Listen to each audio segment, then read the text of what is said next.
Assalamualaikum warahmatullahi wabarakatuh. Waalaikumsalam Waalaikumsalam warahmatullahi warahmatullahi wabarakatuh. wabarakatuh. Bismillahirrahmanirrahim. Innal hamdalillah nahmaduhu wa nasta'inuhu wa nastaghfiruh wa na'udzu billahi min sururi anfusina wa min sayyiati a'malina. May yahdihillahu fala mudhillalah wa may yudlil fala hadiyalah. Ashhadu an la ilaha illallah wahdahu la syarikalah wa ashhadu anna Muhammadan abduhu wa rasuluh. Allahumma salli wa sallim wa barik ala Muhammadin wa ala alihi wa ashabi ajma'in. Subhanaka la ilma lana illa ma 'allamtana innaka antal alimul hakim. Allahumma aftah lana hikmataka wansur alaina rahmataka min khazaini rahmatika ya arhamar rahimin. Wallahu ta'ala fi kitabil karim. A'udzu billahi minasyaitonir rajim. Ya ayyuhalladzina amanu taqullaha haqqa tuqatih wa la tamutunna illa wa antum muslimun. Ya ayyuhan nasu ttaqu rabbakumul ladzi khalaqakum min nafsin wahidah wa khalaqa minha zawjaha wa batha minhuma rijalan katsiran wa nisaa. Wattaqullaha alladzi tasaaluna bihi wal arham. Innallaha kana 'alaikum raqiba. Ya ayyuhalladzina amanu taqullaha wa qulu qawlan sadida yuslih lakum a'malakum wa yaghfir lakum dzunubakum. Wa may yuti'illaha wa rasulahu faqad faza fawzan 'azima. Amma ba'du fa innal asdaqal hadisi kitabullah wa khairal hadiyati Muhammadin sallallahu alaihi wasallam wa syarrul umuri muhtasatuha wa kullu muhtasatin bid'ah wa kullu bid'atin dhalalah wa kullu dhalalatin finnar. Bapak dan Ibu sekalian, jamaah kajian online Ashifa yang dirahmati oleh Allah, alhamdulillah, dan kita bersyukur kepada Allah Subhanahu wa taala yang telah melimpahkan nikmat yang luar biasa sekali kepada kita. Memang kata Allah taala di dalam surat Ibrahim ini ayat 34 ya. Wa atakum, ya, dan dia Allah memberikan kepada kalian mingkuli masa'atumuhu, ya, segala macam yang kamu butuhkan, yang kamu inginkan. Wa in ta'udu nikmatallahi, dan jika kamu akan menghitung nikmat-nikmat Allah yang diberikan kepada kita itu la tuhsuha, tidak bisa menghitung. Dari hari ini kita dapat kajian, ya, bersama-sama mengaji Al-Quran, mengaji kitab fikih, syariat, dan lainnya. Itu termasuk nikmat yang diberikan oleh Allah kepada kita. Kita tidak akan bisa menghitungkan. Namun kata Allah, wa innal insana, dan sesungguhnya manusia itu, yaitu innal insana la dzulumun kafar. Oh, sudah zalim, ya, menganiaya dirinya sendiri, ya, kafar, ingkar lagi kepada nikmat ini. Tidak mau berterima kasih kepada yang memberi nikmat. Ya, alhamdulillah kita sekarang paling tidak bersyukur dengan nikmat Allah ini, kesehatan, ya, kemudian rezeki atau apa saja yang diberikan oleh Allah ini hari ini, pagi hari ini, ya, dimulai tadi malam, bangun malam, ya, sholat tahajud, kemudian istighfar menjelang subuh, pergi ke masjid, sholat berjamaah, diawali 2 rakaat sholat sebelum subuh, kemudian sholat subuh, pulang, kemudian ngaji seperti ini. Inilah kebaikan-kebaikan yang diberikan oleh Allah bagi mereka yang calon akan masuk surga.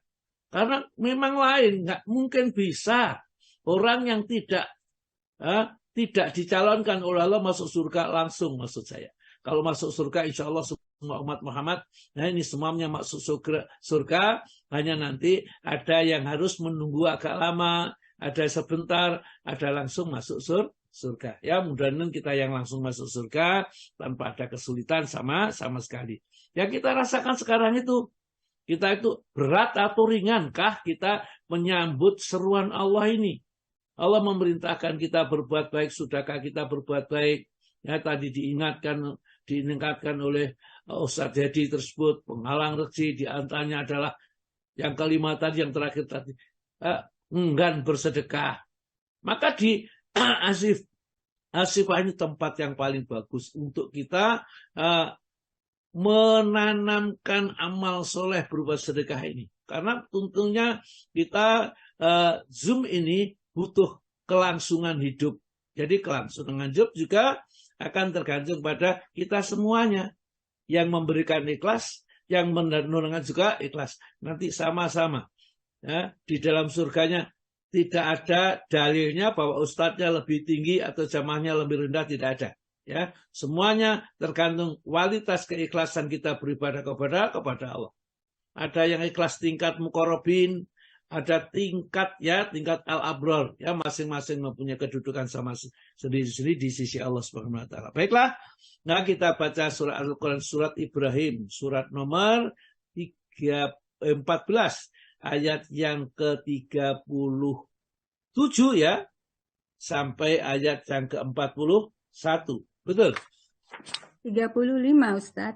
35 Ustaz. 35 sampai 41. Mulai 35 sampai berapa, Bu? Sampai 41. Oh ya, ya terserah berapa yang ini yang dibaca supaya nanti kalau mulai 35 lebih baik kita mulai aja 34 sekali, 35 dan seterusnya. Ini cukup panjang ya, tapi tidak apa-apa sambil kita berlatih membaca dan supaya nggak gampang grogi nanti kalau kita di muka tampil di muka ya. Ini. Monggo silakan Bu ya, dibaca dengan pelan-pelan, tidak usah nervous ya, tidak usah grogi, yang mendengarkan teman-teman sendiri. Kalau ada yang bergabung baru, biar mereka bisa mengambil memetik. Oh ternyata di Asifah orang-orangnya membaca Al-Qur'annya sudah lumayan. Monggo Bu. Nggih, siap Ustaz. Assalamualaikum warahmatullahi wabarakatuh. Warahmatullahi wabarakatuh. Quran Surat Ibrahim ayat 35. Saya ulangi. Quran Surat Ibrahim ayat 34 sampai dengan 41. A'udzu billahi minasy syaithanir rajim. Wa atakum min kulli ma sa'altumuh. Wa in ta'uddu ni'matallahi la tuhsuha. Innal insana ladzalumun kafar. Wa idh qala Ibrahimu rabbi ij'al hadzal balada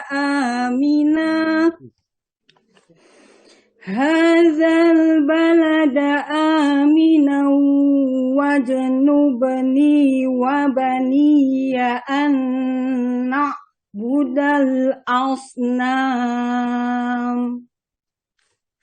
Rabbi innahunna adlalna katsiran minan nas.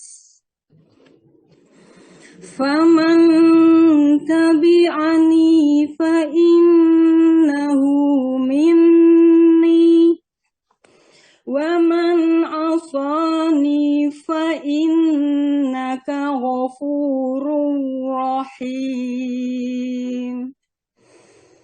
Rabbana inni askantu min dzurriyyati biwadin ghairi dzi zar' بواد غير ذي زرع عند بيتك المحرم ربنا ليقيموا الصلاة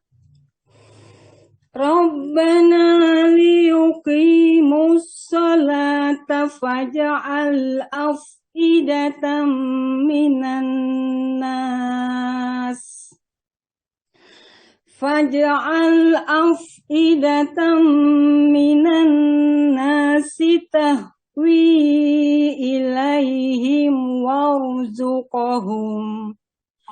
وارزقهم من الثمرات لعلهم يشكرون ربنا إنك تعلم ما نخفي وما نعلن وما يخفى على الله من شيء في الأرض ولا في السماء الحمد لله الذي وهب لي على الكبر إسماعيل وإسحاق إن ربي لسميع الدعاء رب اجعلني مقيم الصلاة ومن ذريتي رب اجعلني مقيم الصلاة ومن ذريتي ربنا وتقبل دعاء ربنا اغفر لي ولوالدي وللمؤمنين يوم يقوم الحساب. Iya, luar biasa ya. Moga Bu diterjemahkan alon-alon. Aku berlindung kepada Allah dari setan yang terkutuk. Dan Dia telah memberikan kepadamu segala apa yang kamu mohonkan kepadanya. Dan jika kamu menghitung nikmat Allah, niscaya kamu tidak dapat menghitungnya. Sungguh manusia itu sangat zalim dan sangat mengingkari nikmat Allah. Dan ingatlah ketika Ibrahim berdoa, "Ya Tuhan, jadikanlah negeri ini, Mekah, negeri yang aman, dan jauhkanlah aku beserta anak cucuku agar tidak menyembah berhala." Ya Tuhan, berhala-berhala itu telah menyesatkan banyak dari manusia. Barang siapa mengikutiku, maka orang itu termasuk golonganku. Dan barang siapa mendurhakaiku, maka Engkau Maha Pengampun, Maha Penyayang. Ya Tuhan, sesungguhnya aku telah menempatkan sebagian keturunanku di lembah yang tidak mempunyai tanam-tanaman di dekat rumah Engkau, Baitullah yang dihormati. Ya Tuhan, yang demikian itu agar mereka melaksanakan sholat, maka jadikanlah hati sebagian manusia cenderung kepada mereka dan berilah mereka rezeki dari buah-buahan. Mudah-mudahan mereka bersyukur. Ya Tuhan kami, sesungguhnya Engkau mengetahui apa yang kami sembunyikan dan apa yang kami tampakkan. Dan tidak ada sesuatu pun yang tersembunyi bagi Allah, baik yang ada di bumi maupun yang ada di langit. Segala puji bagi Allah yang telah menganugerahkan kepadaku di hari tuaku Ismail dan Ishak. Sungguh Tuhanku benar-benar Maha mendengar, memperkenankan doa. Ya Tuhanku, jadikanlah aku dan anak cucuku orang yang tetap melaksanakan sholat, Ya Tuhan kami, perkenankanlah doaku. Ya Tuhan kami, ampunilah aku dan kedua ibu bapakku dan semua orang yang beriman pada hari diadakan perhitungan hari kiamat. Ya, Assalamualaikum warahmatullahi wabarakatuh. Waalaikumsalam warahmatullahi wabarakatuh. warahmatullahi Ya, wabarakatuh. puas sekali mendengar bacaannya dan mendengar cara membaca terjemahnya. Cukup mudah dipahami dan bacaannya bagus sekali. Ya, jadi artinya kalau bukan Quran bacaan sudah bagus, benar sudah, insya Allah ya. Ya meskipun saya bukan ahlinya, tapi tentunya ya sedikit-sedikit mengerti ya, bacaannya sudah bagus dan hampir saya lihat kok nggak kelihatan salah yang mencolok ya, atau mungkin kekurangan yang menyolok, meskipun yang menilai adalah orang yang hebat ya, karena memang orang itu mempunyai tahapan sendiri. Kata Allah Ta'ala, latar kabuna tobakon ang tobak, kamu itu akan meniti satu tahapan demi satu tahapan ya. Jadi tadi kalau Om Deddy sudah jadi Ustadz Deddy sudah menyampaikan tentang sedekah, tapi satu tahap nanti sampaikan lagi, satu tahap lagi sampaikan lagi. Tidak akan pernah habisnya hikmah-hikmah di dalam Quran ini. Karena setiap kali menyampaikan, setiap kali itu Allah memberikan hikmah di dalamnya. Oleh karena itu ya sebenarnya kita mengikuti aja semua yang dikajian di sini. Kita tidak akan ada ruginya. Bahkan kita diuntungkan yang banyak oleh Allah Ta'ala. Ya, di sini wa atakum ya, wa atakum, dan dialah Allah telah memberikan kepada kalian mingkuli masa'atumu, dari segala apa yang kamu mohonkan kepadanya, yang kamu butuhkan itu sudah dipenuhi. Nah, oksigen sudah ada, bumi dan air semuanya sudah ada, yang kita butuhkan di muka itu ya. Kebutuhan yang nampak, kebutuhan yang tidak nampak, kebutuhan zahir dan kebutuhan batin itu disempurnakan oleh Allah Ta'ala. Wa in ta'udu nikmatallahi, kalau kamu masih ingin menghitung nikmat Allah ya, carilah mesin hitung yang luar biasa sekali ya. Maka la tuhsuha, kamu tidak akan bisa menghitungnya. Tidak ada alat yang bisa menghitung jumlah nikmat Allah yang diberikan kepada manusia ini. Ya. Oleh karena itu kadang-kadang kita diajari doa yang gampang, 4 kalimat diucapkan ya, sebelum kita pergi dari sholat subuh ini. Itu nilainya dibandingkan orang yang berzikir mulai pagi ya, sampai sore seharian penuh ya, itu lebih utama ya. Orang membaca 4 kalimat dibaca cuma 3 kali. 4 kalimat dibaca 3 kali. Siapa saja yang baca seperti Rasulullah membaca. Kan Rasulullah itu mempunyai istri ya, namanya Ruqayyah, itu ahli ibadah. Dia itu sholat sama Nabi itu mulai subuh, kemudian ya Rasulullah sudah keluar, kemudian berdakwah masuk lagi masjid menjelang zuhur, itu dilihat istrinya itu masih berzikir ya.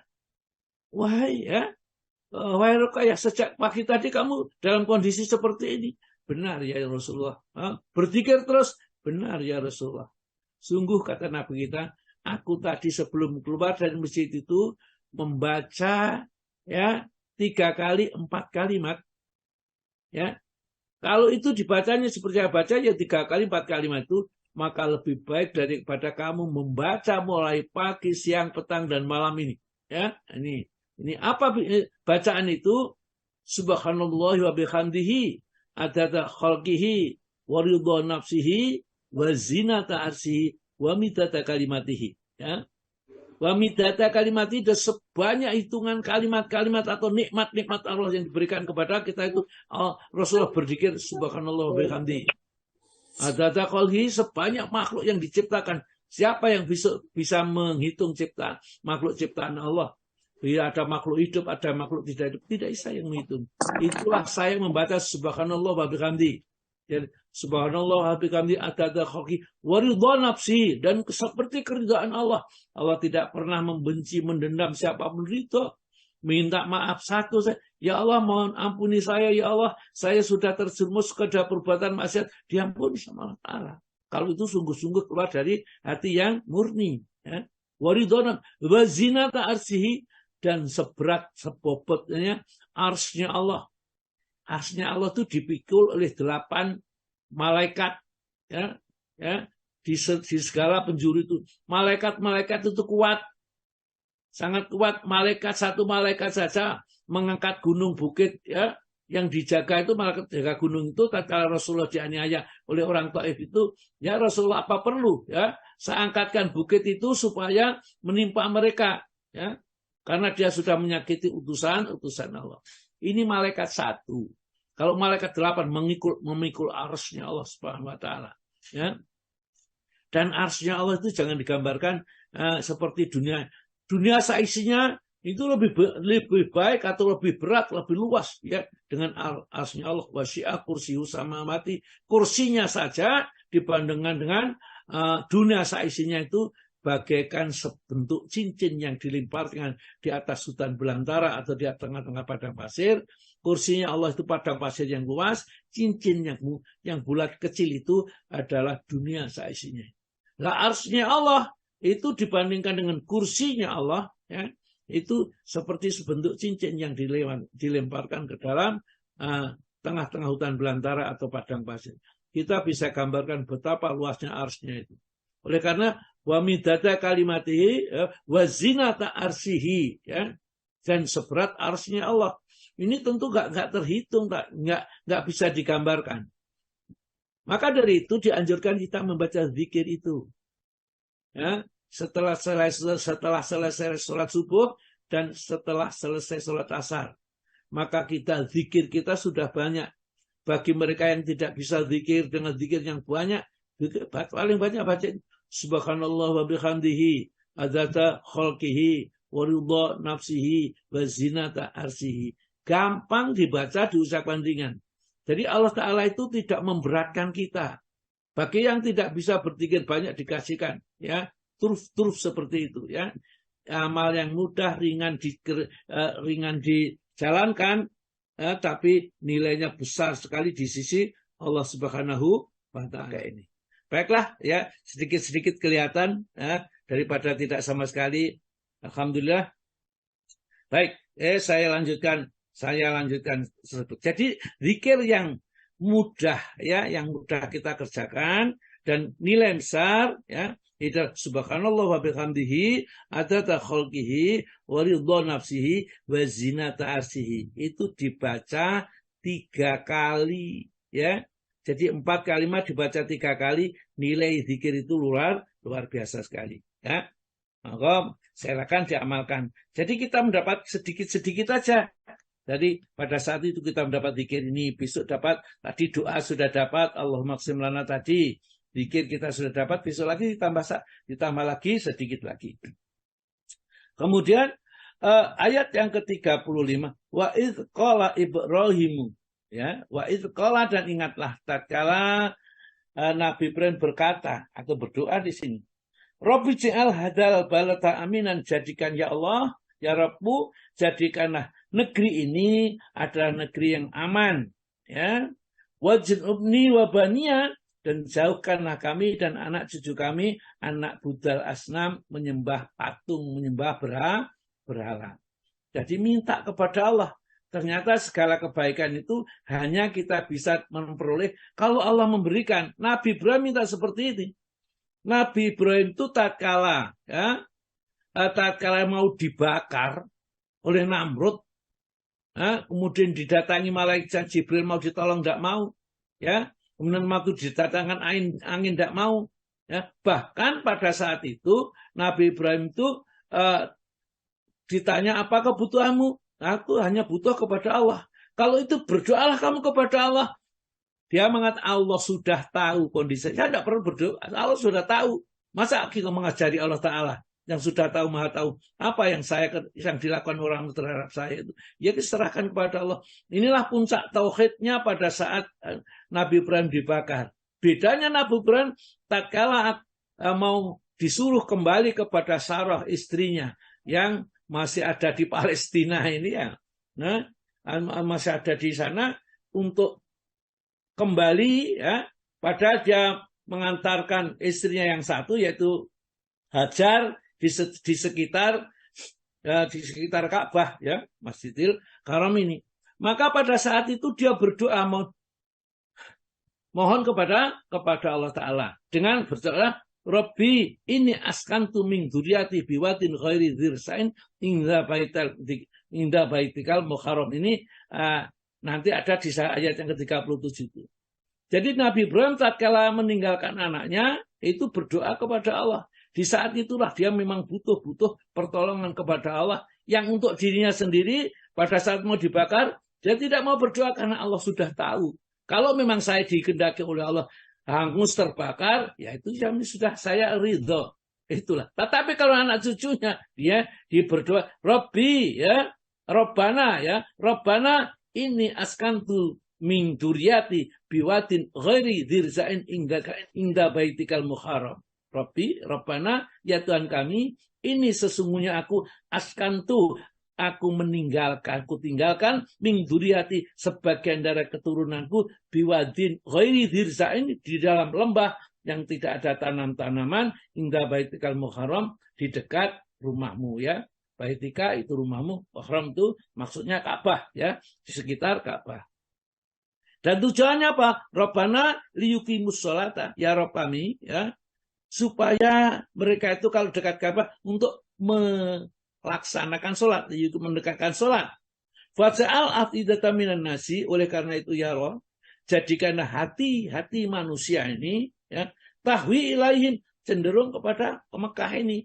Maka sampai sekarang pun antri haji itu sampai 30 tahun, 35 tahun ya. Cenderung ke sana itu doa Nabi Ibrahim yang dikabulkan oleh Allah Subhanahu wa taala nanti sampai hari kiamat.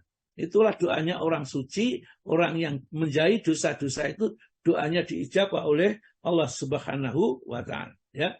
Warzuqhum, dan berilah rezeki mereka minas samarati, dari buah-buahan, la'allahum yashkurun, supaya mereka itu bersyukur yang sana. Bapak dan Ibu sekalian, kalau kita pergi ke Mekah lah ya, itu kalau pergi ke supermarket di sana itu nggak ada buah yang tidak ada ya, mulai buah timun juga ada ya, kerai juga ada, apa saja buahnya ya, kulupan itu saya lihat semua ada di sana. Padahal di sana adalah tanah yang kering, tidak ada tanam-tanamannya, tetapi semua yang kita inginkan ada di sana ya, la'allahum yashkurun ya. Kemudian kita lanjut aja ayat yang ke-17. Rabbana innaka ta'lamu ma nukhfi wa ma nu'lin. Ya Rabb kami, Engkau itu Maha mengetahui ya apa yang saya sembunyikan dan apa saya nyatakan. Jadi tidak mungkin akan terhijab apa yang ada pada diriku itu, baik saya nyatakan maupun disembunyikan, Allah Maha tahu ya. Wa ma yakhfa 'alallahi min syai'in, dan tidak ada yang tersembunyi di sisi Allah itu sesuatu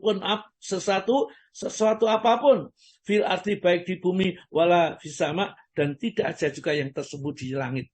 Semua Allah mengetahuinya. Jadi kita kadang-kadang membayangkan bagaimana yang memang dunia itu cuma genggaman saja. Kalau satu genggaman, dunia itu satu genggam, maka gampang sekali kita melihat ya mungkin ya seperti apa yang di dalam genggaman. Maka Allah mengetahui apa yang di bumi dan apa yang di langit ya. Kemudian dia menyampaikan ucapan terima kasih kepada Allah Ta'ala, bersyukur kepada Allah Ta'ala tatkala di usia yang senja ya, 80 tahun itu Nabi Ibrahim itu baru khitan atau sunat. Kemudian dalam satu riwayat itu umur 90 tahun itu punya anak namanya Ismail alaihissalam ya, yang setelah itu kemudian masih kecil ditinggal di sekitar Ka'bah ini. Kemudian umur berapa lagi lahir Nabi Ishak ya, anak yang kedua dari Sarah ya, dari Sarah istri yang pertama ini. Nah, di ayat ini Allah menceritakan tentang syukurnya Nabi Ibrahim tatkala di usia senjanya itu masih diberi oleh Allah keturunan. Nah, alhamdulillah. Nah, terima kasih ya Allah. Segala puji bagi Allah. Alladzi wahabali, yaitu zat yang telah memberikan atau menganugerahkan kepadaku alal kibari di usia senjaku ini Ismail, ya anak yang bernama Ismail yang sangat santun, wa Ishak, dan anak Ishak yang keduanya itu oleh Allah dijadikan nabi dua-duanya, ya. Inna Rabbi, sesungguhnya Rabbu, Tuhanku, lasami udu'a, benar-benar mendengar keluhku. Ya. Dalam satu riwayat Nabi Ibrahim itu berdoa kepada Allah, Rabbi habli minas sholihin, Rabbi habli minas sholihin, Rabbi habli minas, itu sejak gijang. Sejak dia dulu nikah.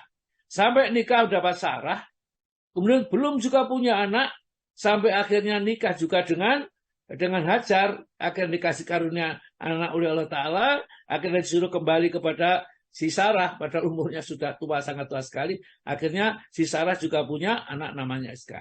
Jadi di saat umur-umur tua itu Allah karuniakan penyejuk hati, yaitu kedua anaknya yang sangat santun, ya. Ya, kemudian Allah Ta'ala menjelaskan doanya Nabi Ibrahim, Rabbi, ya Rob, ya, ij'alni, jadikanlah kami, ya, muqimas sholati wa min dzurriyyati, orang-orang yang mengerjakan sholat, menegakkan sholat, demikian juga anak cucuku. Jadi mintanya Nabi Ibrahim tidak berdoa untuk dirinya sendiri, juga anak cucunya. Jadi kita pun juga satu pelajaran, kalau kita mendoakan, doakan diri kita dan anak cucu kita. Kita boleh mengambil doa-doa dari Al-Quran. Ya, setelah kita pahami maksudnya, kita doa kepada Allah sesuai dengan makna kandungan yang kita pahami di dalamnya. Ini.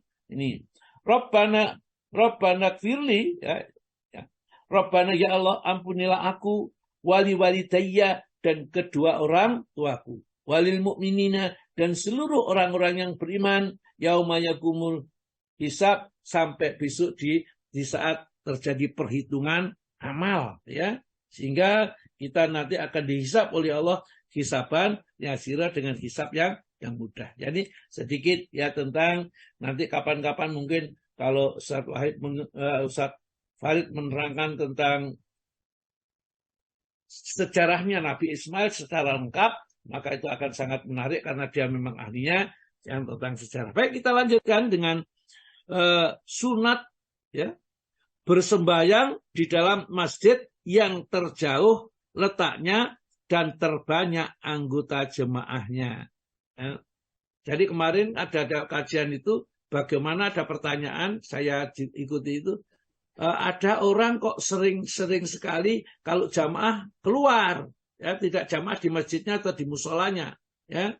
Tentu mencari masjid mana yang lebih baik antara dia sholat jamaah di musolanya, ya, dengan sholat yang di luar, ya. Kalau menurut hadis-hadisnya, ya jelas kita mencari satu, masjid yang terjauh, yang dua, yang banyak jamaahnya.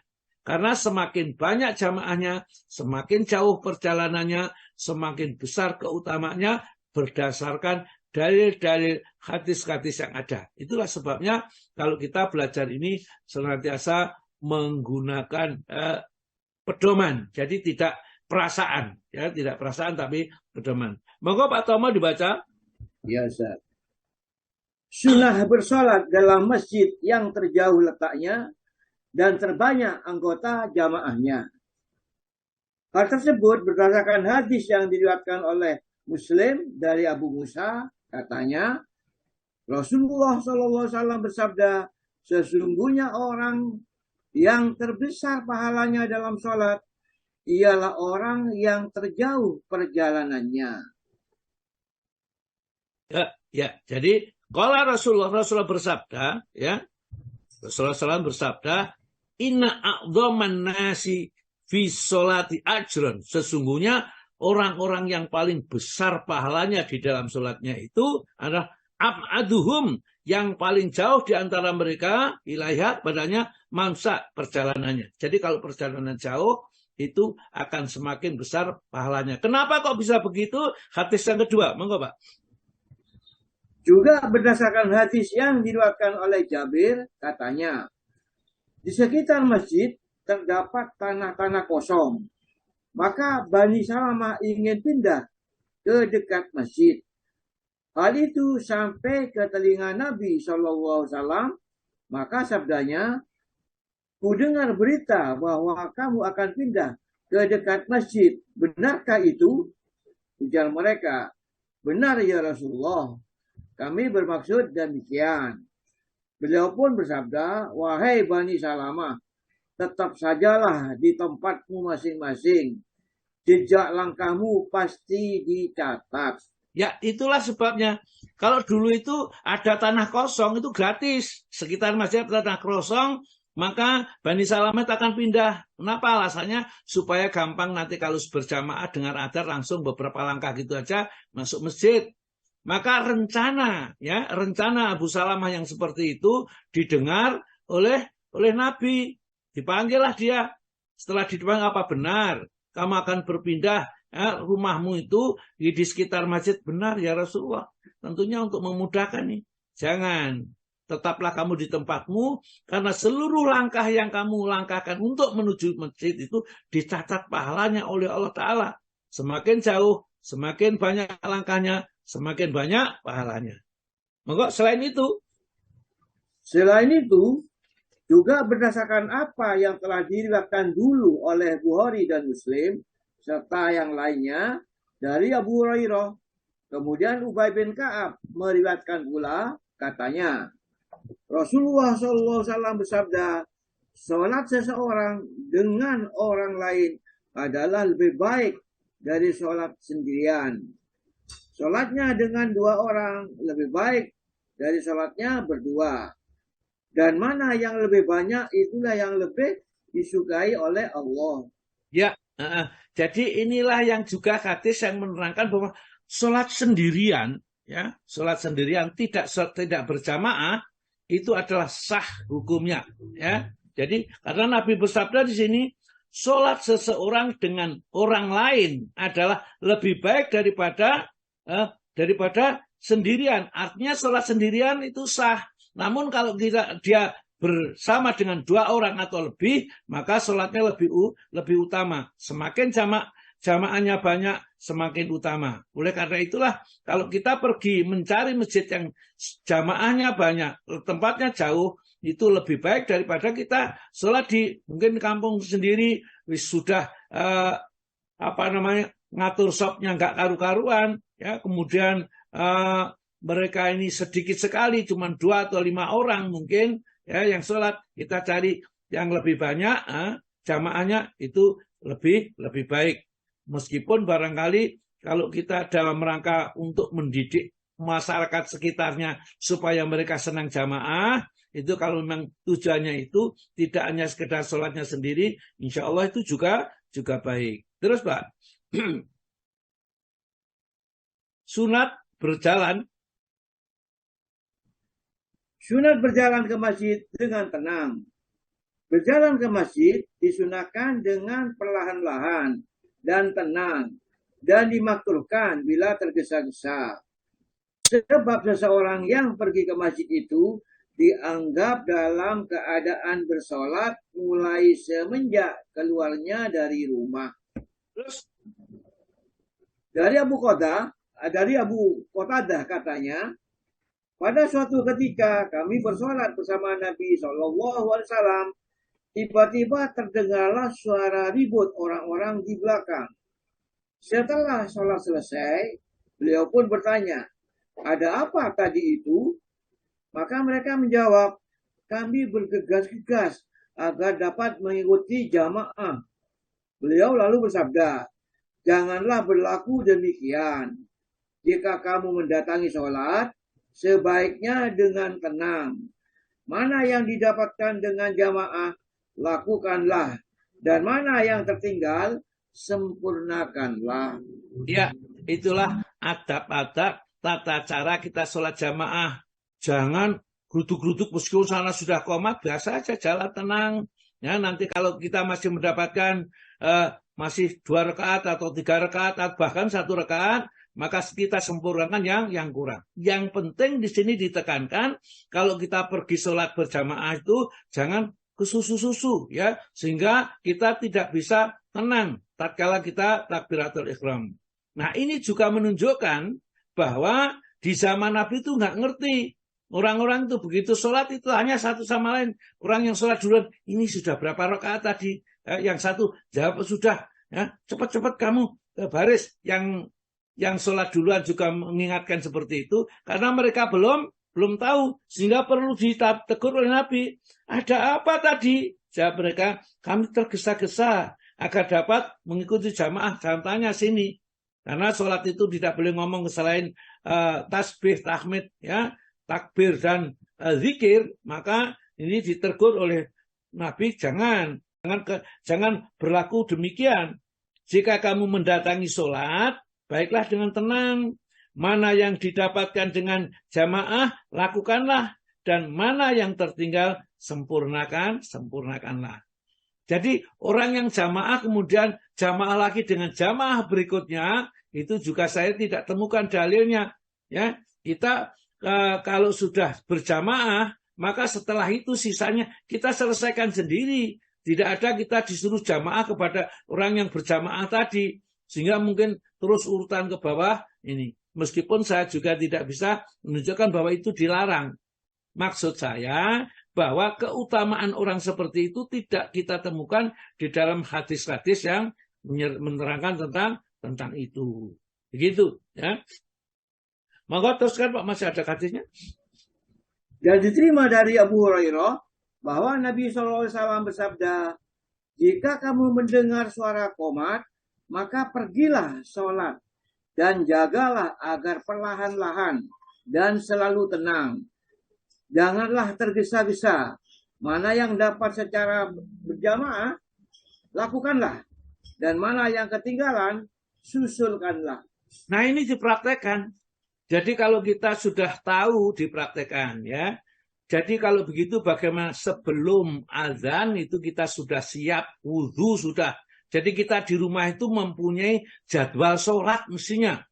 Ya, kita jadwal yang lain kegiatan, ini ada rapat tanggal sekian, itu kita tulis. Tapi jadwal sholat kita tidak punya. Kita sudah harus mengerti, sekarang subuhnya itu jam 3.39. Ya, duhurnya itu jam 11.15. Ya. Kemudian asarnya itu jam 17.28. Isaknya 18.42. Itu kita harus punya jadwal itu sehingga kita sebelum sana selesai adzan kita sudah ada di masjid sehingga kita sempat sholat qobliyah, ya. Sehingga kita sempat qobliyah, apalagi qobliyah yang memang sangat dianjurkan seperti qobliyah subuh misalnya, ya, qobliyah duhur itu jangan sampai kita ketinggalan. Jadi kita tenang, ya, jangan ke susu-susu. Maka kalau makan dan lainnya diatur. Duhurnya itu jam sekian, makan setelah sholat atau makan sebelum sholat itu diatur sebaik-baiknya. Berarti kita itu betul-betul memperhatikan apa yang diperintahkan oleh Allah kepada kita. Disunatkan imam meringankan, monggo Pak. Disunatkan imam meringankan. Imam disunatkan meringankan sholat bagi para makmum berdasarkan hadis dari Abu Hurairah bahwa Nabi SAW bersabda, jika salah seorang di antaramu bersolat dengan orang banyak, maka hendaklah diringankannya. Karena di antara mereka ada yang lemah, sakit, atau tua. Adapun jika ia sholat sendirian, bolehlah dipanjangkannya sekehendak hatinya. Ya, jadi maksudnya diringankan tuh gerakannya jangan terlalu cepat. Ya, itu bisa jadi. Bacaannya jangan terlalu panjang. Bisa juga jadi, ya. Tumak ninahnya yang sedang-sedang saja, ya. Jadi jangan terlalu cepat, jangan terlalu tumak ninah panjang sekali sehingga yang di belakang mengikuti susah. Apalagi kalau ya saya rasakan kalau saya sudah tua itu kalau imamnya masih muda cepat sekali, ya. Jadi dari berdiri duduk itu cepat sekali. Padahal kita untuk turun sujud, ya, mau sujud itu notot dengkul dulu supaya tidak kesiluk keceleduk gitu, ya. Ya, maka dari itu bagi mereka yang jadi imam jangan terlalu cepat, ya. Jadi imam lihat yang di belakang. Kalau ada yang tua, jangan sampai mereka itu sampai bahasa Jawanya kepuntal-puntal gitu, dia mengikuti itu ya, mereka sampai seperti lari-lari gitu ya. Jadi sholat itu hendaklah dikerjakan dengan baik, tenang ya, supaya kita bisa melaksanakan dengan tumakninah. Terus hadis yang kedua, monggo Pak. Jamaah juga meriwayatkan dari Anas yang diterimanya dari Nabi SAW, sabdanya, sungguh ketika saya akan masuk mengerjakan sholat dan bermaksud hendak memanjangkannya, tiba-tiba saya mendengar tangis seorang bayi. Maka saya pun akan mempercepat sholat itu. Sebab saya mengerti betapa beratnya perasaan ibu bayi tadi karena tangis anaknya yang kecil tadi. Iya, jadi Nabi itu khusyuk sholatnya loh ya. Tapi saya masih mendengar ada tangisan bayi di depan, di belakang, sehingga tadi mau membaca agak panjang. Begitu mendengar tangisan bayi, pikirkan dia betapa susahnya ibunya tadi untuk mendengarkan tangisnya kalau bacanya diperpanjang. Kan akhirnya si ibu tersebut satu kusuknya berkurang, yang kedua mungkin dia akan mufarokoh. Ya, jadi tidak jadi jamaah, maka Rasulullah percepat bacaannya sehingga kalau tadi membaca agak panjang ya dibacalah yang tidak panjang. Jadi kita jadi imam tuh betul-betul harus tahu situasi dan kondisi supaya tidak memberatkan makmum. Terus Pak, Bukhari dan Muslim meriwayatkan pula dari Anas, katanya, belum pernah saya bersolat di belakang seorang imam pun yang lebih ringan sholatnya serta lebih sempurna daripada Nabi Shallallahu Alaihi Wasallam. Ya, jadi sholat ini ringan tapi sempurna, bukan ringan tapi kesusu-susu ya. Jadi rukuknya misalnya subhanallah ya, tidak itu Allah subhana rabbil azim, subhana rabbil azim, subhana rabbil azim, sami Allahu liman hamidah, Rabbana walakal hamd ya. Allahu akbar ya, tumakninah subhan rabbil a'la, subhan rabbil a'la, subhan rabbil a'la. Jadi bacaannya kita paling tidak kita mengerti bacaan yang kita baca di dalam sholat. Sholat itu sangat penting sekali, maka jangan kita abaikan. Dikira kita sudah mengerti ya. Padahal sebenarnya sampai sekarang itu sholat kita tidak ada yang diterima oleh Allah Ta'ala. Ya, kita tidak tahu. Maka harus belajar terus. Jangan merasa bahwa kita sudah sempurna. Ya. Dan berkatalah Umar, monggo Pak. Dan berkatalah Umar bin Abdul Bar, meringankan sholat bagi seorang imam itu adalah soal yang telah disepakati oleh para ulama serta disunnahkan. Asal saja jangan sampai mengurangi atau membuang kesempurnaan yang minimal. Adapun jika sampai mengurangi, maka janganlah dilakukan. Sebab Rasulullah SAW melarang sholat seperti cotokan burung gagak. Sebagaimana pernah terjadi sewaktu beliau melihat seseorang bersolat dengan rukuk yang tidak sempurna. Maka sabdanya, kembalilah, ulangi sholatmu. Sebab engkau sebenarnya belum bersolat. Ujar beliau pula, Allah tidaklah akan memperhatikan sholat seseorang yang tidak meluruskan tulang rusuknya di waktu rukuk atau sujud. Abu Umar bin Abdul Bar selanjutnya mengatakan, tidak ada saya dengar dari pihak ulama suatu perbedaan atau pendapat pun mengenai sunnahnya meringankan itu bagi imam, asal saja syarat kesempurnaan minimal telah dipenuhinya. Dan diriwayatkan dari Umar, katanya, janganlah kamu menyebabkan bencinya Allah terhadap hambanya, yaitu dengan memanjangkan sholat sehingga terasa berat bagi para makmum yang di belakang. Jadi meskipun demikian, kalau kita sholat sujudnya dan rukuknya, itu kita tidak boleh rukuknya itu ya baru rukuk langsung diangkat gitu ya. Maka rukuknya kalau betul-betul sudah lurus rukuknya, baru sami Allahu liman hamidah ya, baru kita bertakbir ya, mengangkat tangan Rabbana walakal hamd ya. Allahu akbar, sujud setelah menempel 7 anggota sujud baru subhan rabbil a'la, dan sujudnya itu harus lurus punggungnya. punggungnya lurus-lurus ke sujud itu, kemudian tangannya dibuka, ya, ujung jari-jari kedua tangan ini menghadap ke kiblat dua-duanya, kemudian ujung jari kaki itu juga ditekuk sedikit, kemudian menghadap ke kiblat, dan tumit itu bersentuhan antara tumit kiri dan tumit kanan. Ini kadang-kadang tidak diperhatikan, pokoknya sujud itu, ya, karena di sini dalam satu hadis Allah, ya, tidak akan memperhatikan atau mengabaikan, artinya sholat seseorang yang tidak meluruskan tulang rusuknya di waktu rukuk dan di waktu sujud. Jadi rukuk dan sujudnya diperhatikan, karena Rasulullah dalam hadis yang lain menerangkan sejahat-jahatnya adalah pencuri di dalam sholat. Tatkala ditanya, ya Rasulullah, pencuri dalam siapa pencuri dalam sholat itu? Orang yang tidak menyempurnakan rukuk dan sujudnya itu termasuk pencuri di dalam sholatnya. Ya, maka dari itu kita sholat tidak berat tapi juga tetap sempurna. Ya, gerakannya tetap, ya. Jadi jangan sampai kalau kita jadi imam kemudian kita tergesa-gesa. Kalau kita barangkali mungkin agak tergesa-gesa jadi makmum aja. Karena kalau jadi makmum mesti mengikuti imam. Baiklah, sampai di sini, sampai 5, tolong saya diingatkan nanti kalau melanjutkan berikutnya, supaya kita betul-betul mengerti sholat ini.